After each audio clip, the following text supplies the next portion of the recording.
반갑습니다. 저는 이렇게 전국을 돌아다니면서 강의를 좀 이렇게 진행을 하게 되는데 오늘 여수에 왔습니다. 밤바다 보고 가야겠죠? 어, 시작하기 전에 이제 남자 화장실을 잠깐 갔습니다. 남학생들이 우르르 몰려오더군요. 제가 강사라는 사실을 모르고 들어와서 옆에서 야, 언제 갈까? 중간에 도망 나가서 PC방을 가야 될 텐데. 어, 큰일 났네요. 근데 어쨌든 좀 그렇습니다. 그러니까 학교에서 만나는 남학생들도 그렇고요. 이렇게 와서 이렇게 강의를 듣는다고 앉아 있는 남학생들도 그렇고요. 제 집에 있는 둘째도 고3이거든요. 그 놈도 그렇고요. 그래서 부모님들의 입장에서는 자녀를 대학을 잘 보내고 싶은 욕심이 이만큼인데 자녀는 잘 못 따라오는 게 좀 있는 것 같아요. 이제 그걸 이제 오늘 제가 여러 가지 말씀을 드릴 거고요. 그 이야기들을 통해서 내가 내 자녀들을 이렇게 끌고 가야겠구나라고 생각하시고 학생들은 내가 학교에서 이걸 해야 되는구나. 고3이지만 요거를 찾아가시면 성공한 강의가 되지 않을까라고 생각을 합니다. 제가 그 전국을 돌아다니면서 입시 설명을 하면서 항상 학생들 그리고 학부모님들한테 말씀드리는 게 있어요. 뭐냐면 대학으로 통하는 길을 만드는 거예요. 그러니까 되게 중요한 이야기를 말씀을 드리면 부모님 세대는 선생님 세대랑 연배가 좀 비슷하시니까 선생님 세대는 열심히 하면 뭔가가 해결되는 세상이었었거든요. 근데 놀랍게도 지금 세상은요. 지금 고등학생들이 이 고딩들이 살아가는 세상은 열심히 한다고 해결되지 않습니다. 열심히 학교 생활을 한다고 해도 대학 못 가요. 열심히 공부한다라고 이야기해도요. 대학 못 갑니다. 이제 포인트가 뭐냐면 어디에 포커스를 둘 것이냐입니다. 이걸 이제 조금 더 수준 있는 단어로 사용을 하면 전략이라고 이야기를 하거든요. 그러니까 전략적으로 열심히 하지 않는 한 내가 그 모든 과정을 만들어 가지 않는 한에는 우리가 원하는 결과물을 손에 쥘 수가 없어요. 그래서 만들어야 됩니다. 이제 어떻게 만들지에 대한 고민을 좀 해야 될 것 같아요. 그러니까 첫 번째 이야기가 제가 이제 고3들한테 제일 많이 듣는 말입니다. 전국을 돌아다니면서 그 부모님들이 제일 많이 고민하는 부분이기도 하죠. 내신 때문에. 그 다음에 수시는 안 될 것 같고 어떡하지? 그럼 그 다음 나오는 단어는 당연히 그치 내가 올인할 곳은 정시밖에 없구나 이런 생각을 하게 돼요. 그래서 정시에 올인을 해야 된다라고 생각을 하게 돼요. 그런 말을 무수히 많이 듣습니다. 정말이요. 근데 이제 제가 항상 하는 이야기는 겁이 참 없어요. 겁이 없어서 정시에 올인한다는 이야기를 해요. 왜냐하면 알면 알수록 제 학생들한테 정시는 힘들거든요. 정말 특히나 올해는요. 그냥 요즘에 학생들이 하는 말로 헬입니다. 올해는 정시가 정말 큰일 났어요. 왜냐하면 작년이 그 유명한 역대 최고의 불수능이었습니다. 정상적인 성적을 받던 아이들이 국어 때문에 수능 최저를 달성하지 못하는 사태가 어마어마하게 생겼어요. 근데 정시에서는 자기가 원하는 성적이 절대 나오질 않았거든요. 그러니까 절대 안 갈 것 같은 대학을 수시를 선택해서 가거나 아니면 정시에서 자기가 생각지도 못했던 한 번도 생각해 보지 못했던 대학을 일단 갑니다. 그리고 용기 있는 자들은 그냥 안 가고 재수를 선택했고요. 그리고 조금 불안함을 느꼈던 학생들은 일단 갑니다. 그리고 반수를 합니다. 작년 대비해서요. 그 서울에 있는 서울에 있는 재종반 그 재수생 종합반이요. 비율이 130% 정도입니다. 그 말은 뭐냐면 학원의 정원이 한 30% 늘어났다. 작년에 비해서요. 그럼 재수생 숫자가 그만큼 늘어났다라는 의미입니다. 어려워요. 게다가 불수능 여파 때문에 오는 가장 심각한 문제는 재수생의 규모가 늘어났다의 문제가 아니에요. 상위권 재수생이 많다라는 사실입니다. 이게 조금 심각한 문제가 되거든요. 그래서 올해 재학생들은, 저도 학교에서 근무를 하고 있으니까 재학생들한테 계속 이야기하는 거. 야, 정신은 꿈도 꾸지 말고 공부를 열심히 하되 너의 목표는 최저를 맞추는 거야. 그리고 우린 수시로 대학 가자. 이렇게 이야기를 하거든요. 그러니까 조금 많이 고민을 해보셔야 됩니다. 올해 3월에 3학년 학생들이 학력평가를 받습니다. 전국 연합 학력평가를 받고요. 그 성적이 나온 지가 이제 3주 정도 됐습니다. 부모님은 아직 못 받으셨겠죠? 성적표를 오늘 집에 가서 닥달해서 받으십시오. 그러면 어디 저기 그 가방 구석탱이에 꾸깃꾸깃한 종이 한 장, 이렇게 부모님들한테 절대 공개하기 싫었던 그 성적표가 거기 있을 겁니다. 문제는 그 인원이 전국 학력평가 응시 인원이 40만 명이었다는 사실입니다. 흔히 말하는 인구절벽이다라고 이야기하는 게 지금 고3들부터 시작이 되거든요. 그래서 지금 고3이 전년도에 비해서 한 6만 명 정도가 줄어들었고요.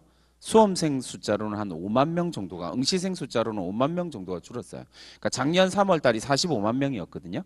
그러니까 응시생 숫자는 한 5만 명이 준 거예요. 내년에도 줄고 계속 줄거든요.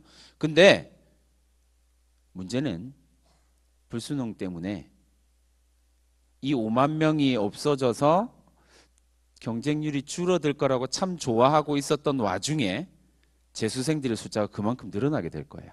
그러니까 결국은 똑같다는 결론이 나오겠죠. 작년 6월 목평 모의 학력평가에서 응시생들이 52만 명이었어요. 12만 명이 늘어났는데 이 12만 명이 늘어난 이야기, 지금 이제 12만 명이 늘어난다는 이야기를 말씀을 드리는 거예요. 왜냐하면 작년 3월은 45만 명이었거든요. 그러니까 대략 한 7만 명 정도의 재수생이 시험을 쳐요. 정상적인 케이스에서는. 보통 그 정도의 숫자를 유지를 하거든요. 근데 올해는 학생의 숫자가 일단 5만 명이 줄어들었는데 재수생이 어느 정도까지 나올지는 모르겠지만 예상키로는 6월 모평이 50만 명 선에서 지금 예상을 하고 있거든요. 그러면 이전에 존재하지 않던 10만 명이라는 숫자가 등장하게 되는 거예요. 그러면 정말 우리 수학을 싫어하지만 산술평균, 기하평균 이렇게 평균을 한번 따져보면 40만 명 중에 4%가 1등급이고요. 10만 명 중에 4%가 존재를 할 거예요. 싸움이 시작되겠죠. 대체로 재학생들이 밀립니다. 그러니까 성적이 떨어져요. 근데 9월 달에는요. 대학을 멀쩡하게 잘 다니고 있던 애들이 멀쩡하게 잘 다니고 있던 대학을 그만두고요. 시험을 치러 와요. 이런 이렇게 이야기를 하고 싶지만 제 제자도 있으니까 그렇게 말은 못하겠고 어느 대학에서 주로 빠지냐면요. 성균관대학교, 서강대, 한양대, 경희대, 중앙대에서 많이 빠집니다. 왜요? 어떻게 알 수 있을까요? 이 5개 대학에 편입생 수가 많아요. 그만둔 애들이 많다는 이야기죠. 특히나 서강대와 성대가 요즘 엄청 괴로워하거든요. 올해는 더 심할 거예요. 왜냐하면 스카이를 꿈꾸고 있었던 학생들이 수능 때문에 미끄러져 가지고요. 성대를 간 케이스들이 지금 많이 나왔거든요. 그러니까 얘들이 성대를 일단 다녀보고 서강대를 다녀보고 반수를 결정할 거예요. 왜냐하면 2문제나 1문제 차이였거든요. 수능에서 성대랑 스카이는 2문제나 1문제 정도 차이거든요. 무조건 반수를 하려고 결정을 하게 되는 거죠.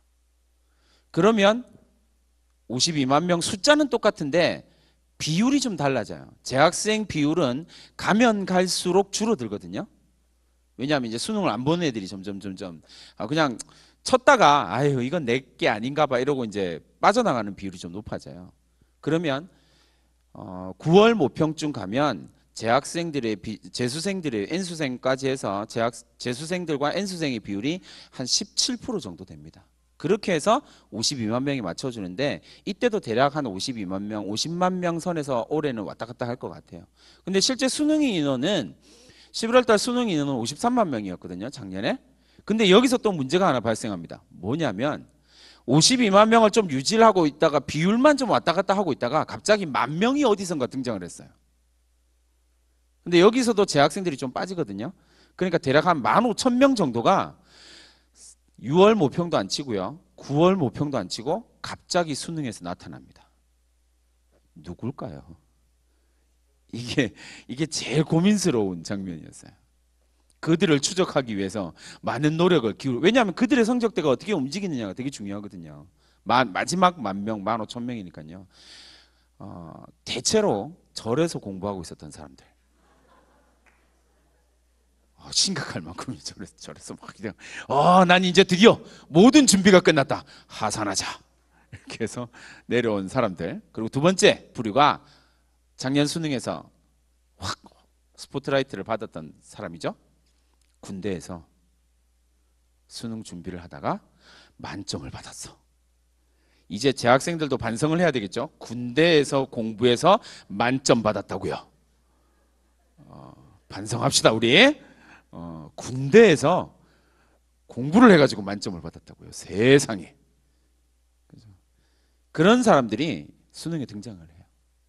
그러니까 15,000명 모두가 실제로는 생각보다 어마어마한 강자들일 가능성이 높아지는 거죠.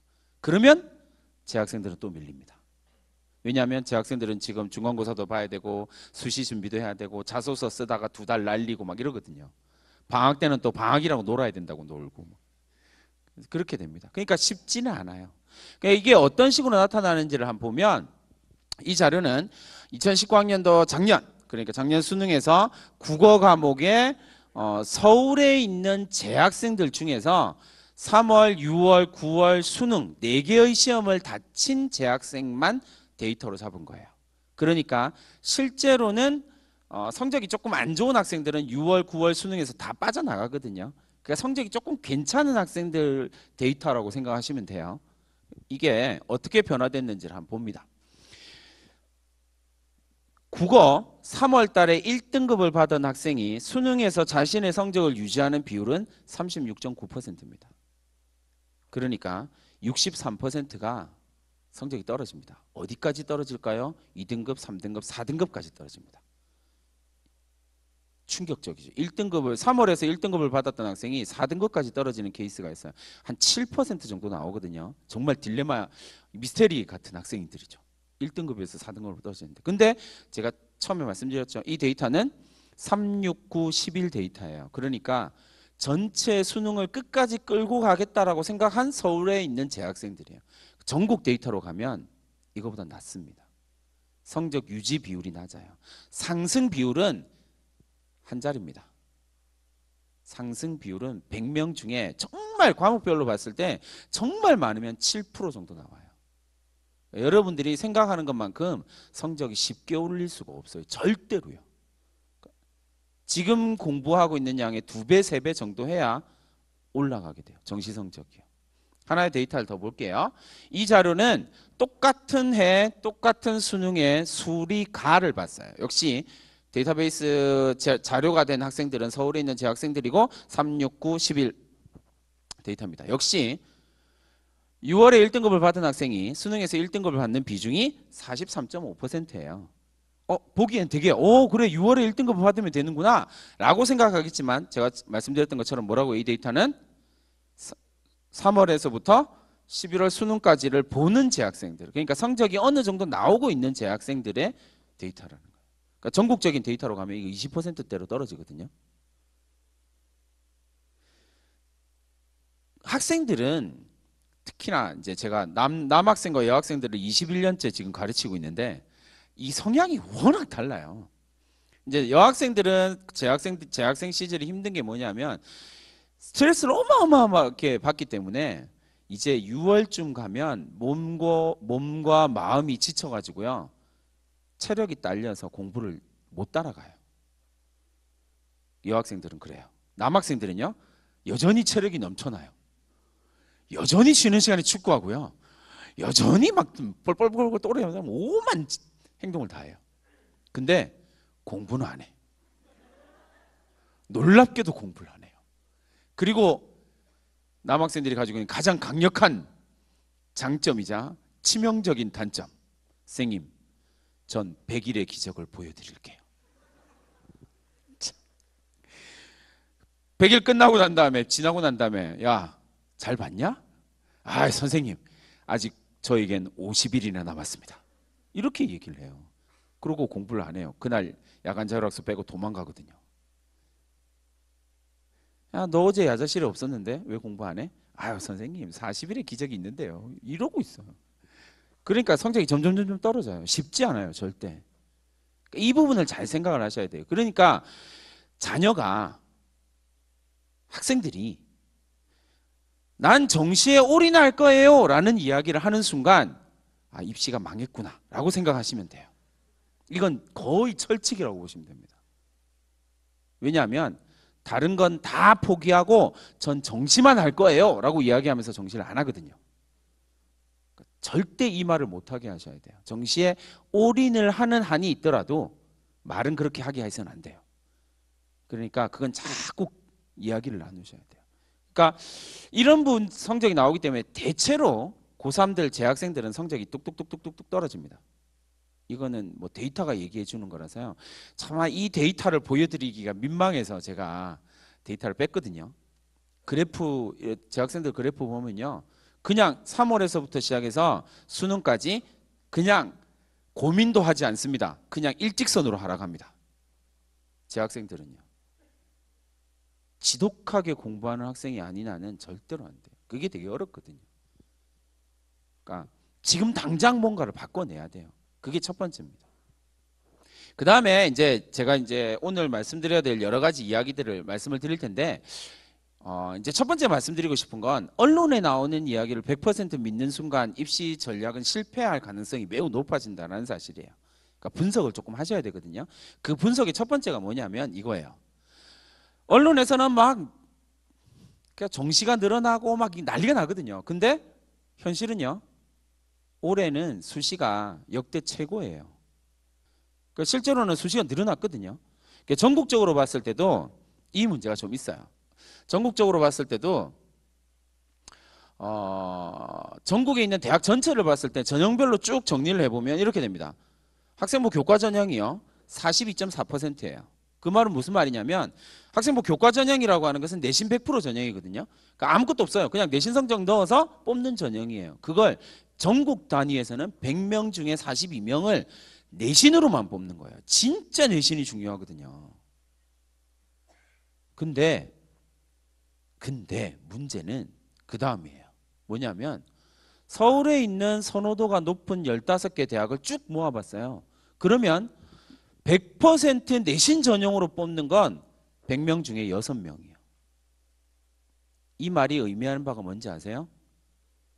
선호대학들은 고등학교 내신 안 믿는다는 이야기예요. 믿을 수가 없다는 이야기죠. 그러니까 뭘로 뽑아요? 학생부 종합 전형으로 뽑습니다. 45.7%예요. 거의 절반에 가까운 숫자예요. 그 다음에 정시가 29.6% 이렇게 뽑아요. 그 언론에서 나오는 데이터가 자꾸 우리들한테 민감하거나 좀 오해의 소지가 있는 부분은 분명히 수시가 70%인데 대부분의 대학이 주요 대학뿐만 아니라 지방에 있는 국립대들도 거의 대부분 다 70%를 왔다 갔다 하고 있거든요. 근데 마치 정시가 아주 중요한 전형처럼 이야기를 해요. 중요한 전형은 맞죠. 그러나 수시가 70%예요. 2배가 넘는다고요. 여기에서 자꾸 오해가 생기는 거예요. 고민을 하셔야 돼요. 나는 오늘 이 강의를 다 듣고 난 다음에 부모님들, 학생들이 집에 갈 때 고민해야 될 내용은 나는 어떤 대학을 갈 거냐? 나는 어떤 전형으로 갈 거냐? 두 가지를 결정을 하셔야 돼요. 그게 결정이 안 되면 입시는 아무 의미가 없어요. 무조건 이번에 결정을 하셔야 돼요. 그러면 이제 성향이 딱 나오잖아요. 내가 목표로 하는 대학이 지방에 있는 국립대다 라고 이야기를 한다면 내신에 대한, 자기는 내신에 강점이 있는 학생이어야 돼요. 그러면 지방에 있는 국립대. 왜? 학생부 교과 전형으로 뽑거든요. 그게 아니라면 나는 학생부 종합을 준비해야 돼. 논술을 준비해야 돼. 정시를 준비해야 돼. 근데 솔직하게 말씀드리면 만만한 전형은 없어요. 맞잖아요. 논술. 작년에 최고 경쟁률 인하대 의대요. 329대 1이요. 일반 학과들, 의대 이렇게 다 빼고 난 다음에 일반 학과들 중에서 제일 높았던 건요. 연세대 심리학과 129대 1이요. 최저가 그렇게 높은데도 129대 1이요. 쉽지는 않아요. 어떤 전형도 쉬운 게 없습니다. 그러니까 쉽게 대학을 가려고 생각하는 순간 실패해요. 이건 확실한 겁니다. 어떤 전형도 쉽게 대학을 갈 수는 없어요. 준비를 해야 돼요. 그러니까 자기한테 맞는 전형을 지금이라도 준비를 해서 가야 되는, 거기에 포커스를 맞춰야 되는 거죠. 그래서 전형을 빨리 결정을 하셔야 된다는 이야기야. 자, 이렇게 놓고 보면 이제 그 다음에 이야기는 이제 비교해 보면 확실히 내가 무엇을 정리해야 될지 준비해야 될지가 조금 선명하게 나오고 있죠. 지방에 있는 국립대 내신, 그리고 서울에 있는 주요 대학이다 내지는 선호대학이다라고 이야기를 하면 학생부 종합전형, 정시 두 가지가 제일 크거든요. 두 가지가 80% 가까이 되니까 갈 수 있는 방법이 있다면 두 가지 중에 선택을 하는 게 맞아요. 이제 그걸 어떻게 할 것이냐에 대한 고민이 좀 있으셔야 돼요. 근데 이렇게 생각하실 수 있어요. 나에게는 어떤 장점이 있을까? 이거 잘 안 와닿을 수 있거든요. 그러면 이제 그 방법까지 알려드릴게요. 나한테 어떤 장점이 있는지를 잘 모르시겠으면 일단 고3 담임 선생님과 상담을 시작하세요. 대부분의 학생은 3월에 친 성적이 3학년 때 받는 성적이 최고 점수라고 생각하시면 돼요. 선생님, 저한테 그렇게 심한 말을 하시다니요. 3월 성적에서 더 떨어진다고요? 그건 있을 수 없는데요. 그 있을 수 없는 기적을 제 학생들이 만들어 갑니다. 놀라워요.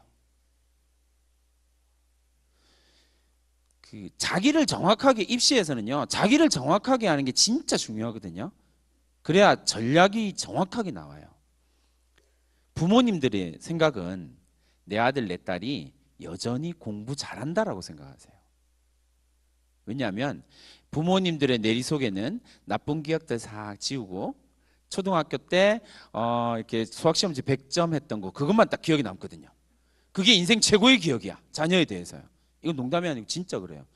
저 입시 전문가인 저도 그렇거든요. 저도 제 아들 보면서 그 생각하거든요. 이거 제거하셔야 돼요. 이걸 빼내야 정확하게 준비를 할 수 있습니다. 그러니까 내 아들 내 딸이 공부를 잘한다는 생각을 일단 접으세요. 거기에서 출발하셔야 됩니다. 그러면 어떻게 될까요? 3월 성적을 가지고요. 3학년 담임한테 3학년 담임 선생님들은 대부분 다 프로그램을 다 갖고 있거든요. 이게 100% 정확하다는 말씀은 못 드려요. 지역마다 학교마다 다 다르기 때문에. 그런데 어쨌든 정시 프로그램을 갖고는 계세요.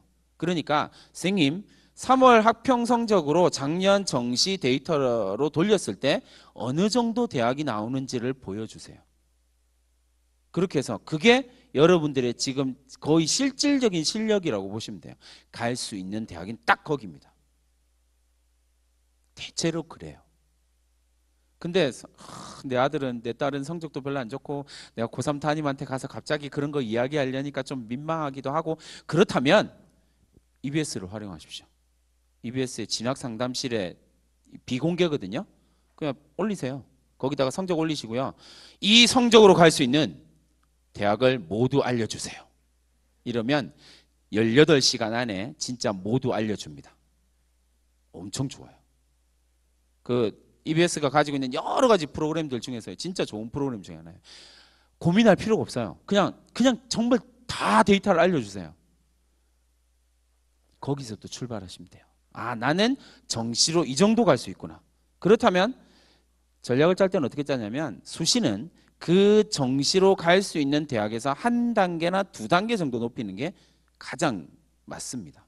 두 단계 정도 올리시면 돼요. 한 단계나 두 단계. 6개를 쓰니까 그 중에 2개는 한 3단계 정도 올려요. 그리고 나머지 2개는 비슷한 수준에서 한 단계 정도 올려서 2개 쓰시는 겁니다. 그리고 정시가 정말 안 나온다 그러면 이제 정시 수준의 대학을 수시로 써버리는 방법. 이건 전략의 문제니까요. 그건 일단 내 상태를 정확하게 알아야지 이야기를 할 수가 있어요. 그러려면 그 데이터가 있어야 돼요. 그 데이터를 왼손에 쥐시고, 그리고 이번 중간고사 시험이 다음 주, 그 다음 주에 있습니다. 얼마 안 남았어요. 그러면 그 중간고사 성적을 오른손에 쥐시면 갈 대학이 나옵니다. 이렇게 생각하시면 돼요. 그래도 잘 모르겠으면 저한테 오세요. 제가 잔인하게 알려드릴게요. 2020 입시 포인트에서 이제 모집, 대학 전체 모집 인원은 900명 정도 줄었거든요. 1000명 정도 줄었다고 생각하시면 되는데, 뭐 1000명 크게 문제가 없으니까 모집 인원 조금 줄었고요. 수시는 늘어났습니다. 전체적으로 늘어났어요. 지방 국립대가 많이 늘린 편이라서 늘어났습니다. 그리고 N수생의 비율이 늘어날 거고요. 중요한 이거는 이거예요. 서울에 있는 선호 15개 대학을 기준으로 정시가 29.6%까지 올랐어요. 올랐어. 근데 대학이 어떤 선택을 하는지를 잘 보셔야 돼요. 왜냐하면 대학이 중요하게 생각하는 전형이 분명히 있거든요. 그 전형에 맞춰서 나를 거기다가 맞추면 돼요. 그러면 갈 수 있거든요, 대학은. 대학이 어떻게 패턴을 보이느냐면 이렇게 패턴을 보입니다. 정시를 늘렸어요. 주요 대학은 정시를 늘렸습니다. 일제히 늘렸어요. 그리고 수시를 줄여야 되는데 수시를 줄이긴 했어요. 정시가 늘어났으니까 무조건 수시는 줄여야 되겠죠. 근데 어디를 줄이냐면 논술과 특기자를 줄여버렸어요. 그리고 뭘 늘렸다고요? 학종을 늘렸어요. 이게 올해에선 되게 중요한 이슈가 돼요. 대학의 의도를 선명하게 보여주는 거거든요. 정시를 늘리고 수시 중에서 학종을 늘렸다는 대학의 의도는 딱 보이시겠죠. 그 다음 하나만 더 보고 마지막 말씀을 드릴게요. 수능 올해 가장 핫한 이슈 중에 하나죠. 연세대학교. 그죠? 수능 체제를 확 없애버렸어요. 우와! 할 수 있죠. 완화하고 폐지한 대학이 대부분이고요. 그 다음에 강화한 대학 한 2개 정도 있거든요. 그러니까 대체적으로 줄였다라는 이야기 말씀을 드릴 수 있어요. 질문이요. 수능 최저 학력 기준을 왜 폐지하거나 완화했을까요? 이 대학의 의도를 이해해야 나에게 맞는 전략을 짤 수 있어요. 그거 그냥 완화했구나 폐지했구나 이렇게 하고 끝나면 여러분들이 원하는 걸 절대 손에 쥘 수가 없어요. 의도를 파악해야 되죠. 왜일까요? 이건 대학이 선명하게 길을 나누었다라는 의미예요. 그러니까 수시는 재학생, 정시는 N수생으로 길을 완벽하게 나누었다라고 생각하시면 돼요. 이제 곧 대부분의 대학들이 수시 완화 폐지로 갈 거거든요. 내년부터 계속 줄여갈 거거든요. 이거는요. 재학생들 중에서 우수한 학생은 전부 다 수시로 오라는 이야기예요. 정시에서는 N수생이 위주로 뽑겠다도 아니에요. N수생이 강세, 초강세예요. 그러니까 거기에 대놓고 완전 용감하게 재학생, 남학생들이 대체로 뭐라고 한다고요? 전 정시파예요. 이러고 있는 거라고요. 얼마나 무시무시한 얘기를 하고 있는지를 모르는 거예요. 그러니까 연대 입장에서는요.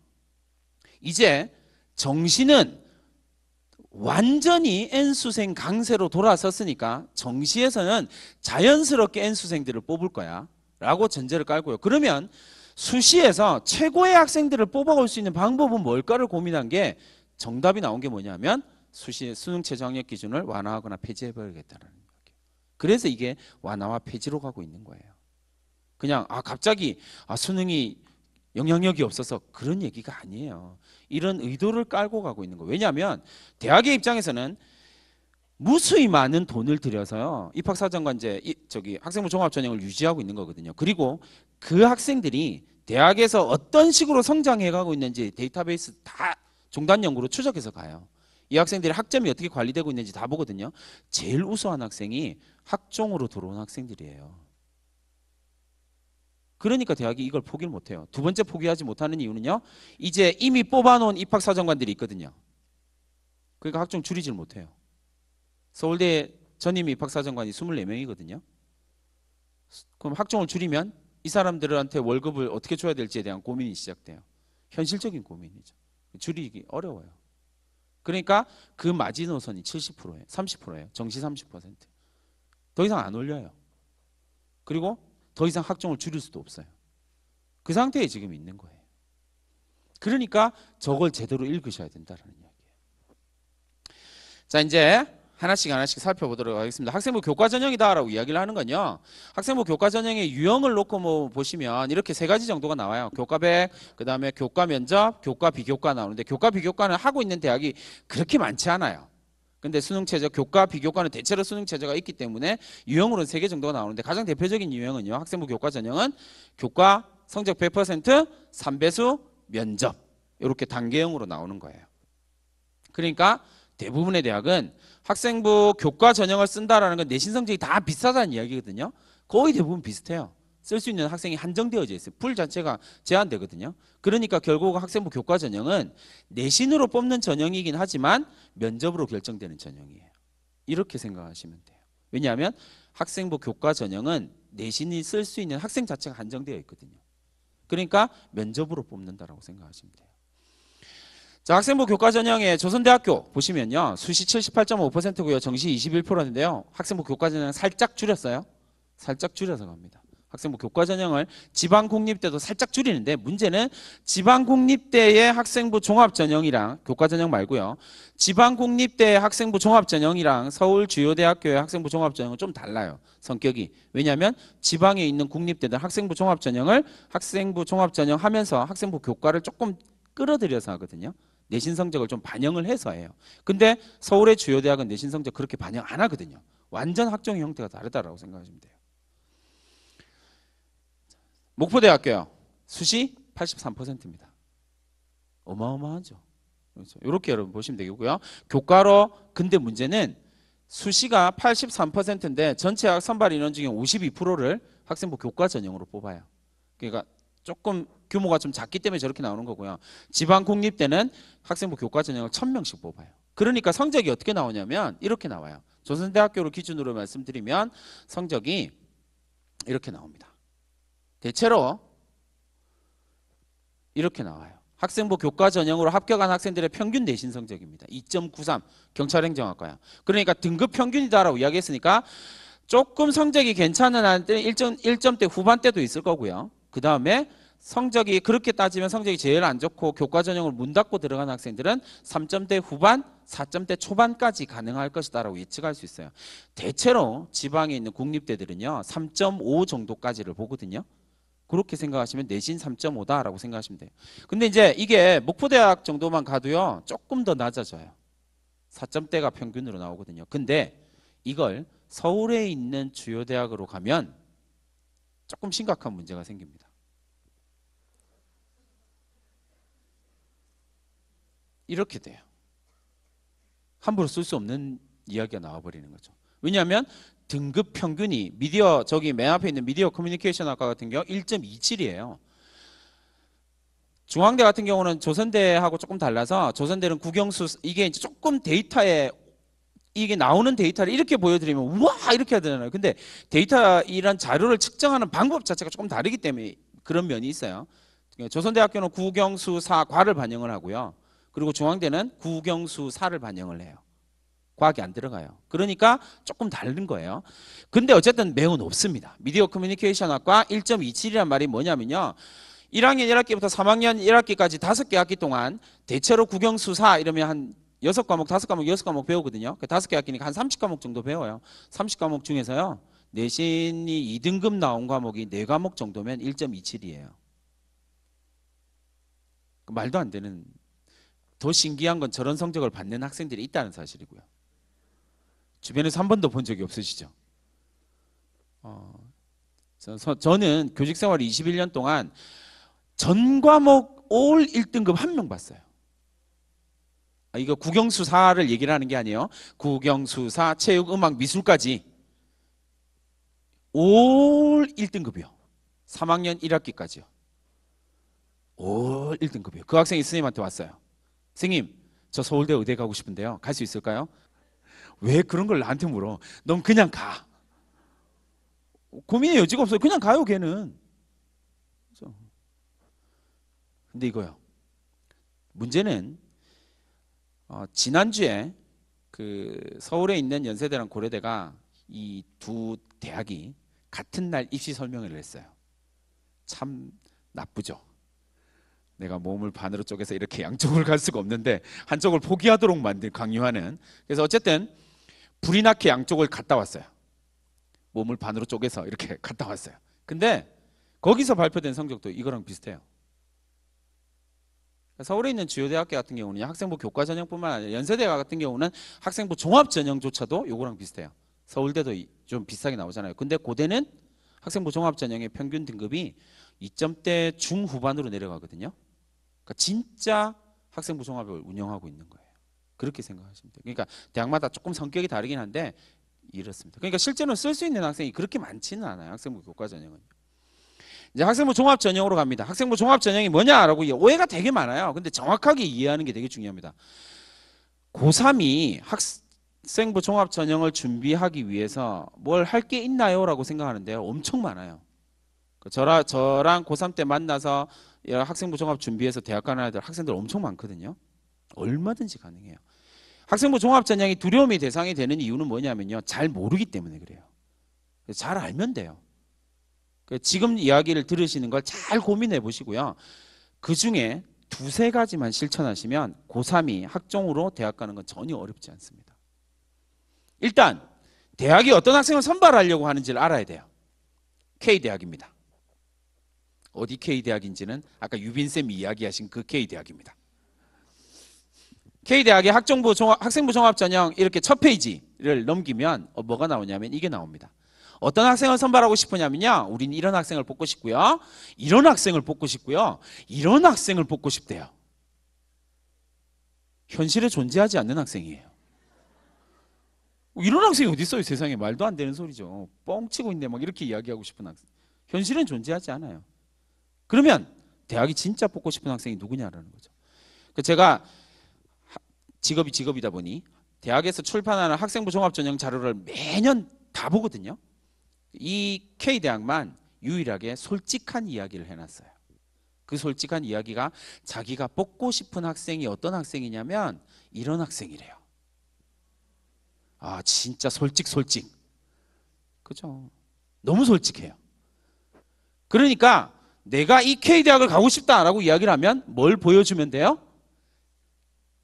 내가 4년 뒤에 5년 뒤에 대학 졸업할 때 너네 학교 빛내줄게.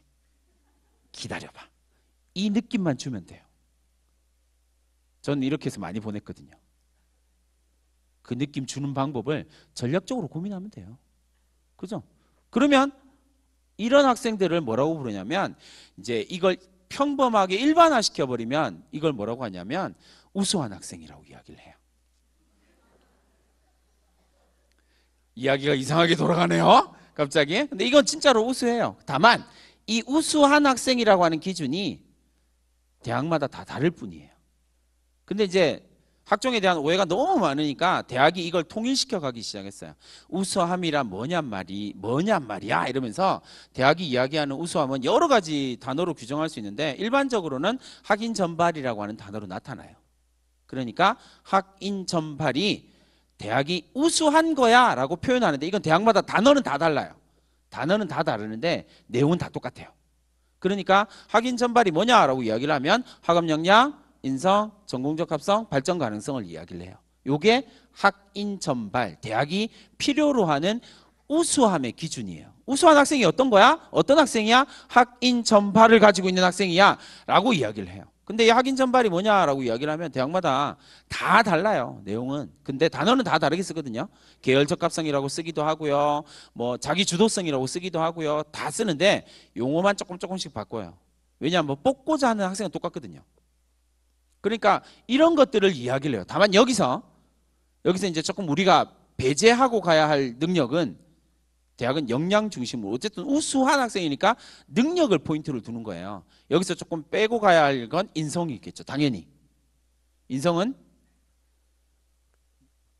책으로 인성을 배웠어요. 뭐 이런 건 얘기할 수가 없잖아요. 학생부를 봤더니 인성이 뛰어난 학생이네요. 그런 학생이 있을까요? 없을까요? 없어요. 그런 학생이 세상에 어디 있어요. 왜냐하면 학생부는 다 뛰어나거든요. 거기 나쁜 이야기 적을 수가 없단 말이에요. 고3인데 제가 고3 담임할 때 몇 년 전에 고3 담임하면서 그 진짜 막 남학생 반이었거든요. 쉬는 시간에 교실에 아무도 없어요. 저는 담임하면 엄청 지독하게 하거든요. 그래서 매 쉬는 시간마다 교실에 가요. 갔는데 아무도 없어. 어디 갔지 이것들? 이동 수업인가? 하고 있는데 한 10분쯤 지나고 나면요. 땀을 그냥 그리고 30명이 교실에 들어와요. 이걸 부들부들 떨면서 니들 고3인데 이래도 되니? 아, 선생님 안 그럴게요. 이러고 난 다음에 두 번째 쉬는 시간에 가도 똑같은 짓을 하고 있어요. 어우,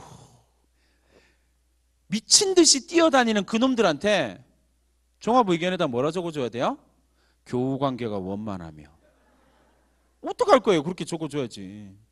그죠? 여학생 반 다니만 하면 여학생 한 명이랑 꼭 항상 싸워요. 그럴 수 있죠. 성격이 선생님이랑 항상 맞을 수는 없으니까 꼭 한 명, 매년 한 명씩 꼭 싸우더라고요. 그 학생이 어떤 학생이냐면 선생님이 제가 뭐라 이야기를 하면 거기다가 선생님 그건 말이에요 이러면서 막 따박따박 말대꾸 열심히 하고 있는. 뭐라고 적어줘야 돼요? 자기 주장이 강하며 자기의 논리를 잘 펼치며. 근데 입학사정관들은요 교사 출신이 많거든요. 이 행간의 의미를 다 읽어요. 이거는 면접에서 확인합니다. 그러니까 우리가 중심으로 서류에서 보여줘야 할 능력은 학업 역량, 전공 적합성, 발전 가능성, 이 세 가지예요. 이렇게 생각하시면 됩니다. 그 세 가지 모든 능력을 고3 때 다 가진다는 건 말도 안 되는 소리고요. 그러니까 3학년 때라면, 지금 3학년이라면 학업 역량, 전공 적합성, 발전 가능성 중에서 대체로 하나 정도 정하시면 돼요. 고3이니까. 그리고 지방에 있는 일반계 고등학교 학생이라면 저는 개인적으로는 발전 가능성에 딱 방점을 찍고 싶습니다. 왜? 지금 당장 보여줄 무언가가 없으니까요. 고민해 보세요. 그럼 어떻게 발전 가능성을 보여줄 수 있느냐에 대한 고민이 시작돼야 되겠죠. 일단 학업 역량부터 살펴보도록 하겠습니다. 학업 역량이다 라고 이야기를 하는 건요, 여러분 학업 역량이다 라고 이야기를 하면 여러분 머릿속에 제일 먼저 떠오르는 단어가 뭘까요? 성적이요. 내신 성적이요. 그러면 학생부 종합전형은 준비 안 하셔도 돼요. 그렇게 생각하시면 학종은 필요 없어요. 왜냐하면 학종은 그런 전형이 아니거든요. 메뉴에 한 줄 있죠. 학기별 학년별 성적은 성적 보는데요 선생님. 보죠. 당연히 보죠. 근데 더 중요한 건 뭘까요? 밑에 세 개요. 위에 세 개는 당연한, 위에 첫 번째 건 당연한 이야기고요. 근데 그게 결정적이지 않다라는 사실이에요. 3, 4년 정도 전까지 대학에서 되게 중요하게 생각했던 게 뭐냐면 네 번째 거였어요. 고등학교에서 이 학생이 어떤 탐구 활동을 했느냐, 얼마나 깊게 들어가 봤니, 이런 것들을 중점적으로 체크를 했거든요. 근데 지금은 세 번째 걸 되게 중요하게 생각해요.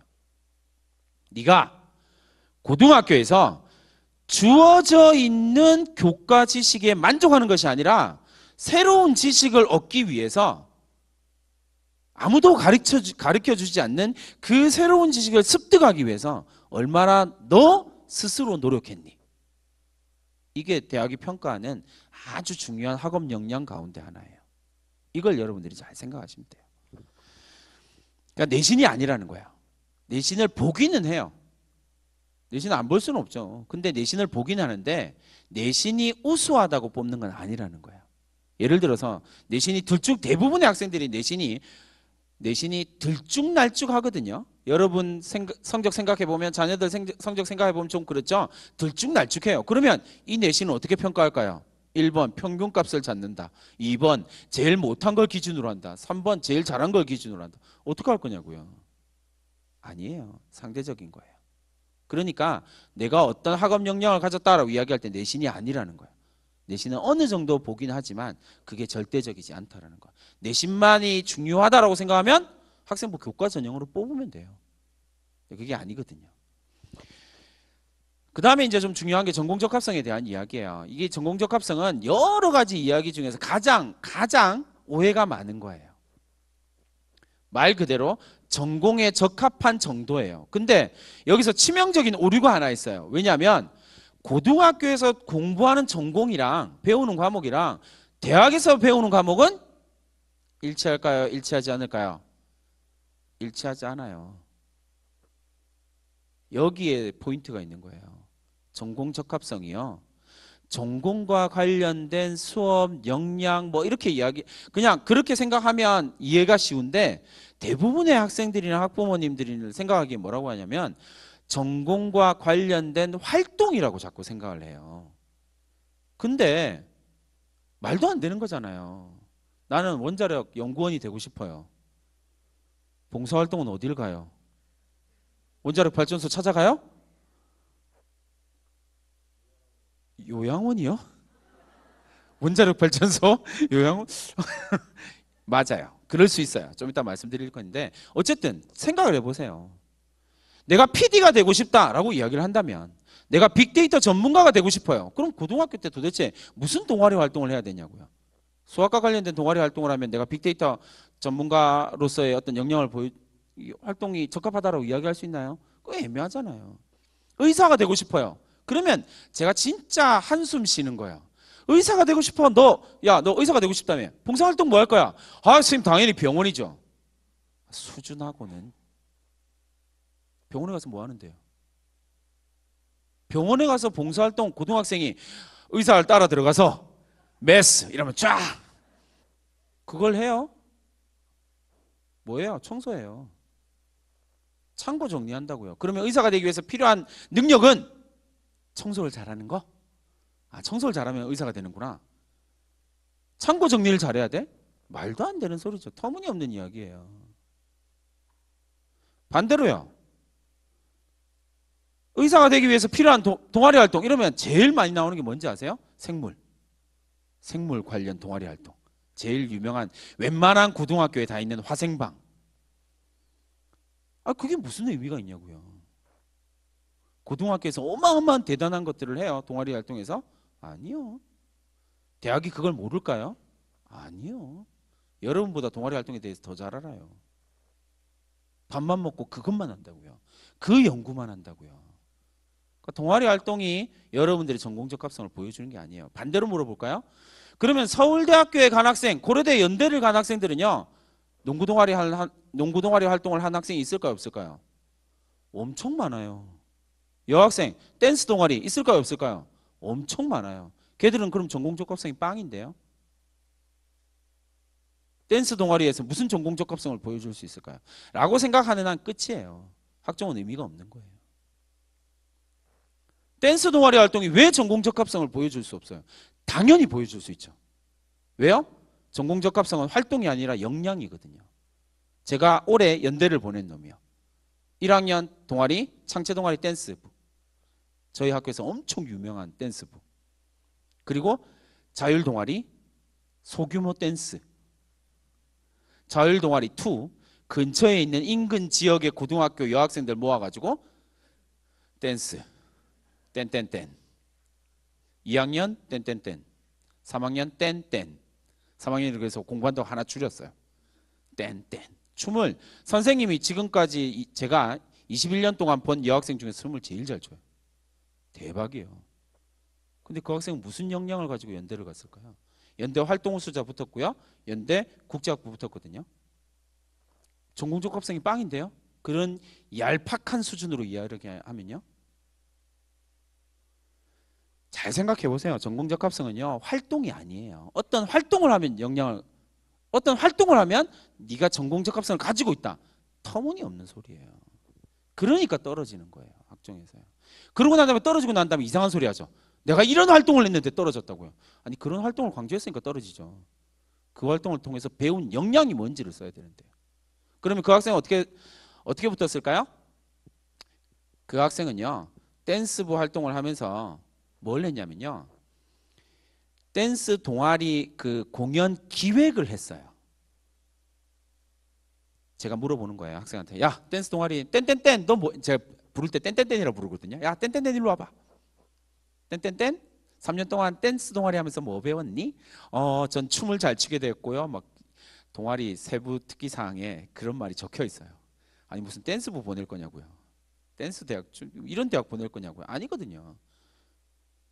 적혀야 할 단어가 좀 달라져야 돼요. 사실은. 그러니까 뭘 적어줘야 돼요? 이 학생이 댄스부 활동을 하면서 부장 활동을 하면서 이 학생이 정말 댄스부에서 보여줬던 능력은 뭐냐면요. 새로운 공연을 기획하는 능력이요. 그러면 새로운 공연을 기획하기 위해서 이 학생이 가져야 될 능력은 뭘까요? 창의력이요. 그럼 이 학생은 땡땡땡을 통해서 뭘 보여준 거예요? 창의력을 보여준 거죠. 그래서 과를 어디를 가요? 의상학과요. 이 학생 거기를 되게 가고 싶어 했거든요. 그래서 이 학생이 땡땡땡 활동하면서 자기가 만들었던 의상에 대한 이야기들, 그리고 그 의상을 제대로 만들기 위해서 자기가 공부했던 것들, 전공 적합성을 보여준다니까요. 얼마든지요. 동아리 활동이 중요한 것이 아니라요, 그 동아리 활동을 통해서 내가 키운 역량이 중요한 거예요. 자, 학종의 평가 방식을 보시면 이렇게 됩니다. 학종은 행단평가와 종단평가로 평가가 이루어지거든요. 매우 정교한 평가예요. 그냥 대충 보고 결정하는 평가가 아니에요. 횡단평가와 종단평가를 통해서요, 매우 정교하게 평가해요. 이 학생이 가지고 있는 역량을 그대로 끄집어내요. 정확하게 끄집어내거든요. 뭐냐면 이 학생이 1년 동안 자율활동, 자동봉진을 하고요, 독서활동이나 종합의견을 수상해서 어떤 활동을 했는지를 잘 봐요. 그리고 뭐예요? 진로활동과, 이거 진로가 뭐였지? 네가 하는 활동과 진로가 어떻게 연결되지? 이걸 따지는 거예요. 1학년 따져보고요, 2학년 따져보고요, 3학년 따져봐요. 횡단평가. 그 다음에 하는 일이 뭘까요? 종단평가예요. 1학년 1학기부터 3학년 1학기까지 이 학생이 어떤, 정말 간단하게 말하면 종단평가를 하는 제일 중요한 요소 중에 하나가 뭐냐면요, 독서예요. 이 학생이 3년 동안 어떤 독서를 해왔는지를 봐요. 그러면 이 학생이 어떤 역량에 포커스를 맞추고 있는지가 보이거든요. 종단평가예요. 근데 이게 이렇게 보여드리면 잘 이해가 안 될 것 같아서 제가 사례를 하나 만들어 봤어요. 이게 뭐냐면 1학년 때 1학년 담임쌤이 이러이러한 내용, 봉사활동 종합의견에다가 제일 많이 적는 내용들 중에 하나거든요.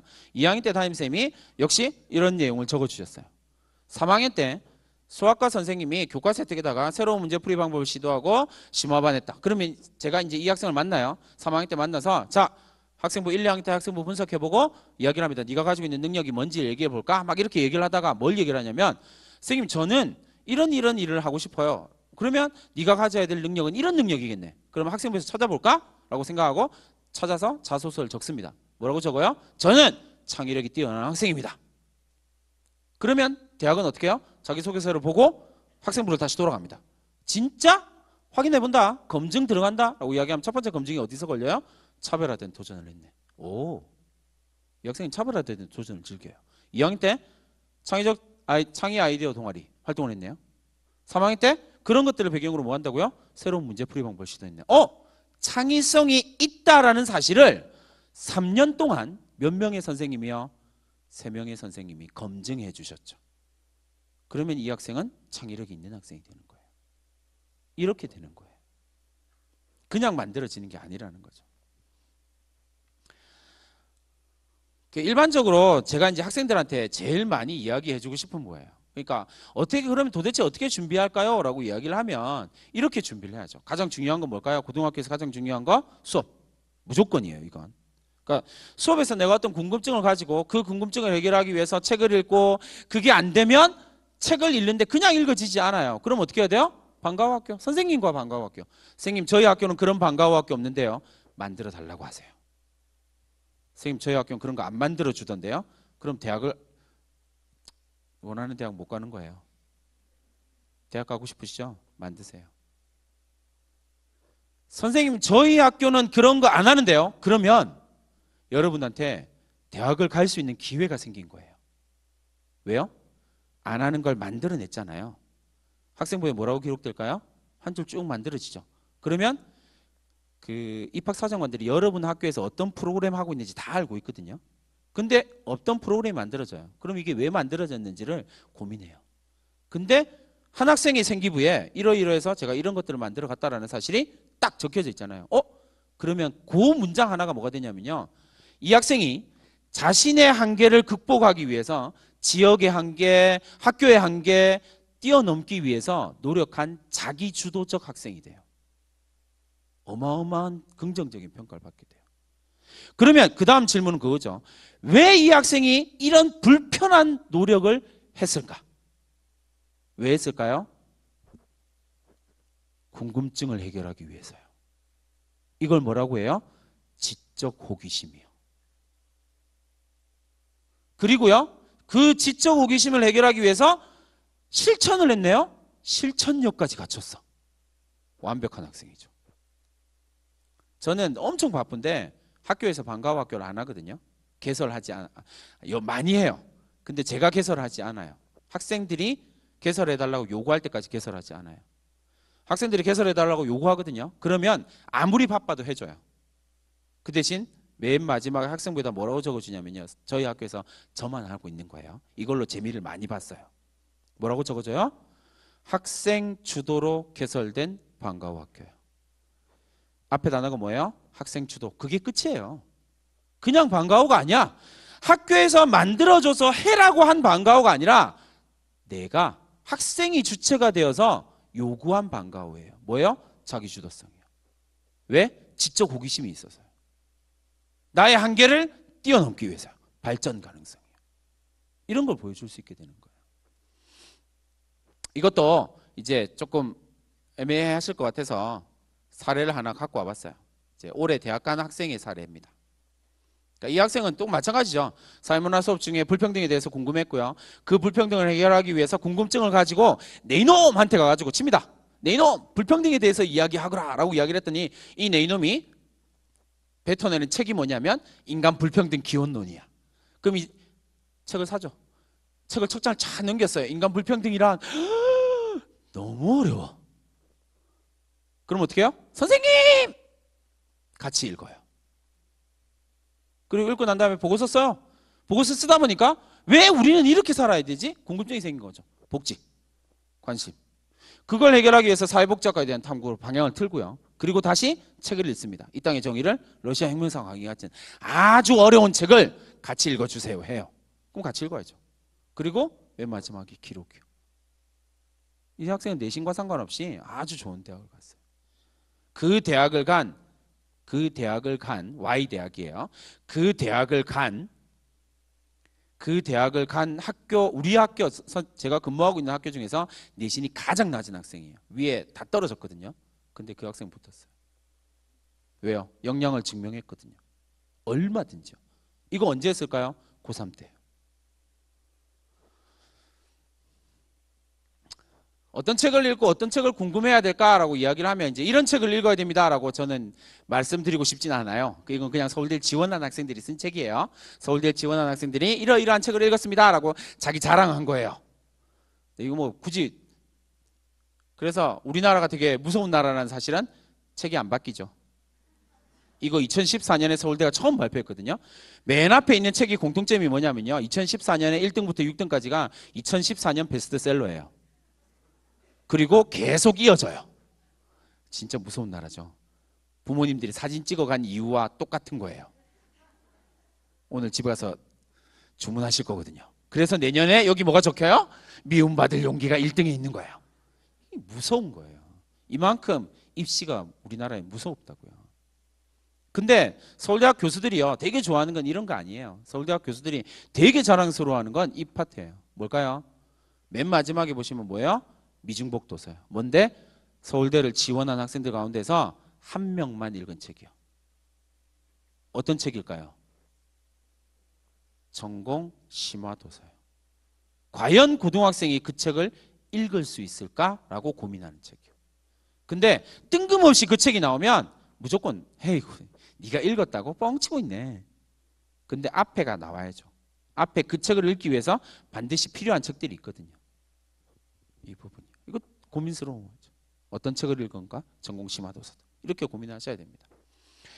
학생부를 보시면 대체로 이제 지방에 있는 고등학교 학생부는 이런 식으로 구성이 돼요. 근데 그 대학은요 컴퓨터 화면으로 학생부를 보거든요. 컴퓨터 화면으로 볼 때 제일 좋은 게 뭐냐면요. 유사도 검색이 돼요. 그러니까 동일 고등학교에서 반복적으로 사용하는 문구가 전부 다 필터링 됩니다. 블라인드 처리돼요. 안 보여요. 입학사정관들한테. 안 보인다라는 말은 채점의 대상이 안 된다. 평가의 대상이 안 된다라는 이야기거든요. 그러니까 여러분들이 학생부가 엄청 두껍다고 하더라도 대부분이 다 빈칸이에요. 그러니까 떨어지는 거예요. 왜? 평가 대상이 될 수가 없거든요. 복사해서 붙여넣기요. 맨 위에 하나 둘 셋 네 문장을 보시면 엄청 길게 뭔가 많이 써놨잖아요. 저거 대학으로 가면요 뭐만 남냐면 회장만 남아요. 나머지는 다 지워져요. 왜? 부회장, 총무 이렇게 썼거든요. 그러니까 대학이 학생부를 평가할 때 이렇게 와요. 학교 행사, 세부 활동, 학생 역량 발휘, 교사 평가 이렇게 가는데 방금 그 얘기에서는요. 없죠. 학생이 뭘 했는지가 안 나와요. 근데 교사가 뭐 했다고요? 협동심을 키웠다라고 이야기를 했거든요. 그러니까 거짓말한 거죠. 평가 대상에서 제외되는 거예요. 그래서 어떻게 할 것이냐라고 이야기할 때 이렇게 가요. 제가 이제 실제로 작년에 기록했던 학생부 내용이에요. 그래서 땡땡땡 읽고 준비해서 지정도서를 읽고 16권 이상을 읽고까지가 100명이 똑같은 글귀가 들어가요. 왜? 프로그램을 똑같이 했으니까. 그 다음부터 활동하였음까지 그 다음 줄까지는요 15명만 똑같이 들어가요. 왜? 세미나 팀 활동을 했으니까. 그 뒷부분은 전부 다 개인이에요. 일치하는 거 하나도 없어요. 100명이 전부 다 다르게 적혀요. 왜? 그 학생이 개별 활동을 했거든요. 이게 되게 중요한 거예요. 여러분 학생부에서 요 내용을 만들어내는 게 중요해요. 그러면 고3이고 뭐 상관없어요. 무조건 갈 수 있습니다. 그 부분에 대한 고민을 하세요. 어떤 걸 저기다 채울 것이냐에 대한 고민이죠. 입결입니다. 조선대학교 입결을 보시면 이렇게 쭉 나옵니다. 4등급 때 이렇게 나오죠. 대체로 이제 학종대 요 정도 성적대 지방에 있는 공립대는 요 정도 학종 성적이 나오거든요. 근데 이제 서울에 있는 건국대학교 자기 추천 전형, 이 자기 추천 전형은 자기가 자기를 추천하는 전형이에요. 학교 추천 말고요. 제가 저를 추천합니다. 라고 해서 쓰는 거예요. 놀라운 학생이 하나 있어서 저도 깜짝 놀랐는데요. 공과대학 지원자 9등급. 전 제가 쟤를 추천합니다. 9등급. 쓸 수 있죠. 지원자니까. 그죠? 근데 1차 합격한 학생들이에요. 부모님들이나 학생이 생각했던 것보다 훨씬 더 낫죠. 7.8이 1차를 합격했어요. 그리고 최종이요. 근데 왜 7.8은 붙었을까요? 자기의 우수함을 증명한 거예요. 그거에 대한 고민을 하셔야 돼요. 논술에 대한 이야기도 하고 싶은 이야기가 너무 많지만 시간이 많이 됐으니까요. 실제로 논술에서 가장 중요한 거 하나만 말씀드리면요. 무조건 수능 최저입니다. 논술 실력 중요한데요. 수능 최저 없는 곳 노리는 거 좋은데 경쟁률이 높아요. 아까 말씀드렸죠? 경쟁률이 매우 높아요. 근데 수능 최저 있는 곳은요. 4분의 1 정도 보시면 돼요. 경쟁률의 4분의 1 정도 되거든요. 그러니까 수능 최저를 맞추기만 하면 4분의 1이에요. 그렇게 생각하시면 됩니다. 내신은요. 반영 안 된다고 생각하시면 돼요. 경희대 같은 경우도요. 1000점 만점에 1등급과 2등급의 내신 차이가 2점이에요. 1000점 만점에 2점 차이 나요. 차이 안 난다고 보시면 돼요. 돌멩이입니다. 제가 이렇게 요즘에 꽂혀 있는 이야기거든요. 돌멩이입니다. 라틴어에서 돌멩이를 뜻하는 단어가 두 가지거든요. 하나는 페트라라고 하는 단어고요. 하나는 스캔달룸이라고 하는 단어예요. 페트라는 좀 들어보신 것 같죠? 페트라는 영어로 피터예요. 성경에서는 베드로 이렇게 이야기하는 거. 반석. 딛고 올라가는 돌이요. 스캔달룸은요. 많이 들어본 단어 비슷한 어감 있죠? 스캔들의 어원이 스캔달룸이에요. 뭐냐면 걸려 넘어지는 돌이요. 여러분들은 여러 가지 생각들을 할 수 있어요. 이 학교, 이 선생님, 이 지역이 여러분들한테요. 스캔달룸이 될 수 있어요. 근데 이 돌멩이에 대한 이름을 정하는 건요. 다른 사람이 아니에요. 내가 정하는 거예요. 내가 페트라일지 스캔달룸인지 의미를 부여하는 주체는 자신입니다. 그것이 어떤 선생님이든 그것이 어떤 학교든 그것이 어떤 지역이든 여러분들이 페트라를 만들기만 하면 여러분들이 원하는 걸 손에 쥘 수 있게 되는 거예요. 근데 그게 스캔달룸이 되는 순간 어떤 환경에서도 여러분들은 넘어집니다. 거기다 의미를 부여하는 건 반드시 여러분이라는 사실을 기억하시고요. 부디 원하는 결과들을 손에 쥐었으면 좋겠습니다. 윤윤구였습니다.